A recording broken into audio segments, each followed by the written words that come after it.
Dozens of Winnipeg police officers have faced internal discipline in the last 5 years, and their penalties ranged from a verbal warning to one time where an officer was fired. This comes after CBC News took the city of Winnipeg to court to fight for the release of this information. CBC News wanted to know what happened to an officer after they were found guilty of misconduct by their professional standards unit. The city argued it was personal information. A judge sided with CBC News and ordered the records released. 5 years of records that show what service default an officer was found guilty of and what their penalty was. One officer was found guilty of 3 service violations. The officer was found guilty of 2 counts of breaching the instruction of the chief of police and 1 count of discreditable content.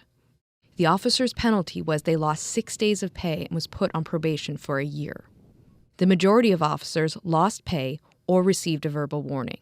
57 officers were disciplined between late 2014 and early 2020. But what's missing in these records is what actually happened to get the police officer disciplined in the first place. One Winnipeg family had an eye-opening experience with the professional standards unit. Their 14-year-old daughter was accused by an off-duty officer of hitting his car when it was parked in a crosswalk near her high school. When she denied this, he aggressively interrogated her, trying to force a confession, says her father. My daughter was crying terribly, terribly. It's like you wouldn't act this way if you didn't feel bad or, So she just couldn't take it. And as I was standing there watching this, he wouldn't even look at me, and I couldn't believe the way he was treating her and the way he was interrogating her. I was really shocked.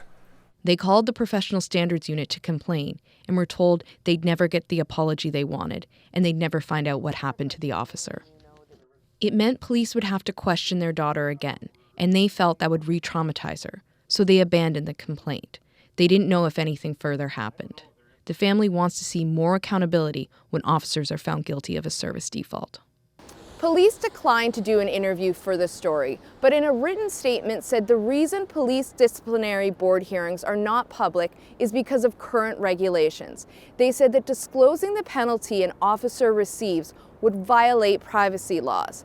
And they said the province has signaled they may look at police discipline as it reviews the Police Services Act. Kristen Annable, CBC News, Winnipeg.